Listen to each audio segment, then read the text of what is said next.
ये वीडियो चालू हो गया है. Oh, hello everybody, welcome back to Art in a Nutshell. Art in a Nutshell, and you're watching Ankita exclusively on YouTube. I know it's been a long time since I made my last video, and You say that every single time.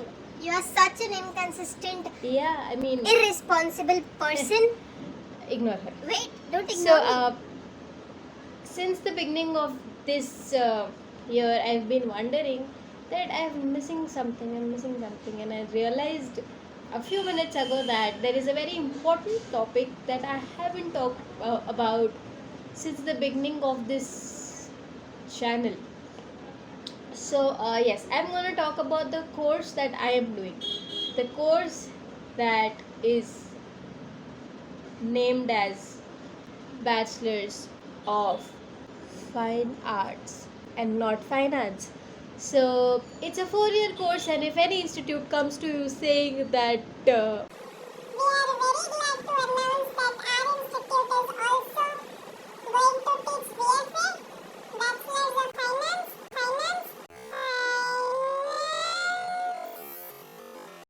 and it will be a 3 years course, and you will learn a lot of things from international artists, and you will have a lot of opportunity in the future with job placement.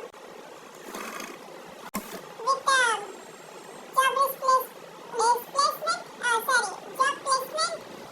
We provide job placement from youth companies arriving in college of institute, our institute, and we have a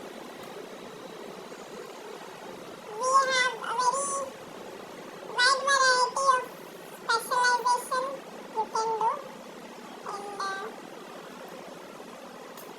come and join us. We welcome you with a warm hug. no, don't fall for these things. This is a big scam. It's a 4-year course, not a 3-year course, and it's Bachelor's of Fine Arts, not Finance. So yeah, it's been 2 years since I have started this course, and 2 more years to go. So what I have learned and what I have experienced, I want to share that, and also whether this course is worth doing or not. There is no skill as such that you cannot pursue as a bachelor's degree. So yeah, everything is possible in this world. So is fine arts in a curriculum. So BFA is a degree course in visual arts, as I said, and it's better if you do it from a recognized, reputed institute or college or university. There are a number of top fine arts colleges in India. So I'll make a different video about the top colleges of India and how to enter and all this thing. If you want that video to come up soon, please let me know in the comments, or yeah, in the comments. Okay, so let's continue. There are a number of advantages to this course and a number of in this course that I have experienced. Let's talk about the good things first. So you get a teacher. Yeah, you get a guidance, because I think guidance is always important, whether we do fine arts, whether we create art, or we plan something, or we are into science, or we are into commerce. We always need a guidance so that we do not fall off on our first step. So you get guidance. Obviously the teacher won't hold your hand and sketch with you, sketch for you or stuff like that. He doesn't have a formula for anything, but definitely that teacher will guide you and will share his or her experience with you, and he or she will show you art from his or her eye, which is sort of beneficial in a way. Number 2 is a sense of responsibility. So as the teacher have set a syllabus for you, a curriculum for you, you need to follow a certain amount of rules, that you have a deadline, you have a submission date this time, so you have to do a number of submissions, a number of work before this date. That creates a sense of responsibility and a sense of a little burden you have in your head. uh, so yeah, it makes you more responsible. The third very important point is like-minded peers. When you enter an institute or a college or a university, you make a lot of friends, you have classmates or batchmates, you have your seniors, your juniors, and everybody in a way influence you, unconsciously or consciously or whatever. So every person is different, they have a different sort of way to complete their work, they have a different body language that you can observe, they have a different background, they have a different culture. Anything influences art, influences your point of view as well.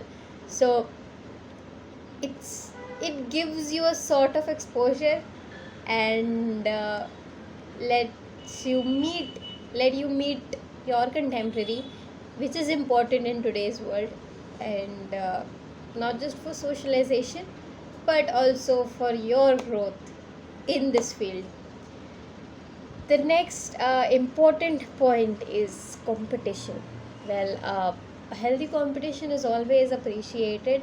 Competition is always there when you have peer, when you have your batch, when you have a lot of people around you doing the same thing as you.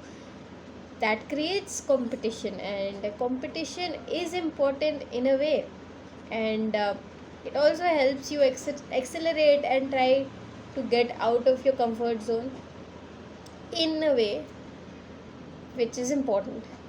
The next point that is very very important, and it's the most important point actually, uh, security. You have a degree in your hand, which is a very secure thing, so you are an artist, you have a little bit of skill but you don't have a degree. uh, you pursue a degree that sort of satisfy your parents, that yeah, you are studying in a college, you are being educated. So I know it's a bit of cliche, but degree gives you a bit of security that you're doing something in your life, at least something. You will have a degree in your later time, and that would be a proof that you have studied and learned something in these 4 years.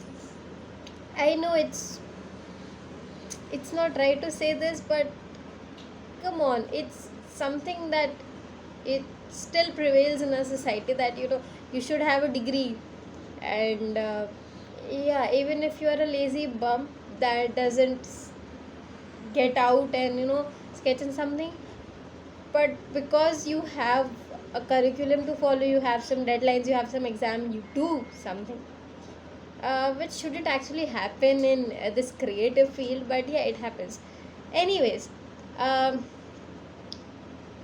let's talk about the no-nos. The number one thing that triggers me and that makes me feel sad is when you enter an institute, you get into a pattern. I mean, yeah, you get a sense of responsibility, but then also you have a particular pattern to follow, and that sort of limits your creativity in a sense. Fine arts is itself creative. You have to be creative, you have to think out of the box every time you do a particular work. And when you are bounded with a certain sort of pattern, you sort of become a little bit mechanical and stop thinking from your eyes, stop looking from your eyes, stop thinking from your head. You start thinking and looking from somebody else's perspective, And then when you see everybody doing this, you also are like, okay, I have to do this. You start looking at art from your peers' point of view or from your teacher's point of view. That sort of limits your creativity. It's good, it's important to get influenced by your teacher, get influenced by your peer, but then mimicking them or getting into that pattern is a sign of degeneration. So that's a huge disadvantage in this field. uh, with that point, the second point is narrow or limited creativity. As I said, when you follow a pattern, you just work according to the pattern. So you stop experimenting things in the fear that you will fail, or in the fear that you will waste your time, and then you won't be able to complete the work before the deadline, because you have that fear that I have only this particular time, so let's do what the teacher is saying, let's do what my other friends are doing. If I try to experiment something, or if I try to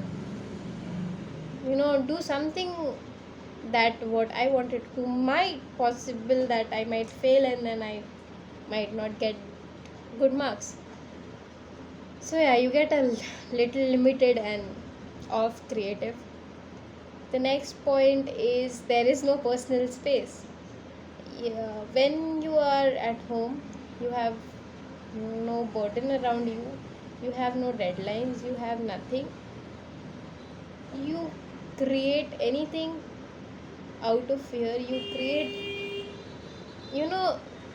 that period of time you do something that could be a masterpiece, or you do something that could be the worst art of your life. But that's okay, because you have a lot of time, your own personal space and time. You can sit back and think for yourself where you are lacking, and where you yourself is your teacher that period of time. But when you are under a lot of pressure, it's there is no personal space. It's very mechanical in that sense. And with that point, the last point is there is no pressure on you. There is no pressure. Like, you scroll in your internet, you research for yourself, you go out and explore your own town, your own city, you explore outside your town. You have a lot of time. Matlab, you can create your own syllabus, you can create your own curriculum, and you don't have to pay for that. You can save money. I know I'm talking stupid now, but yeah, you can explore, you can go out and have fun, as well as observe a lot of things, because observation is a very important feature. When you are in a college, you are only in a studio, in a painting studio, or in a sculpture studio, or in an applied art studio, and you are only looking at certain things every day. But the world outside that institute is huge. The world outside institute is different and beautiful in its own self. So when you have no pressure, you have no foundation, you go out and explore. So with that point, I conclude that it's upon you whether you want to do this course or not, whether you want to be a self-taught artist or you want to be a certified artist. There is nothing wrong with either of them. Both have their own advantages and disadvantages.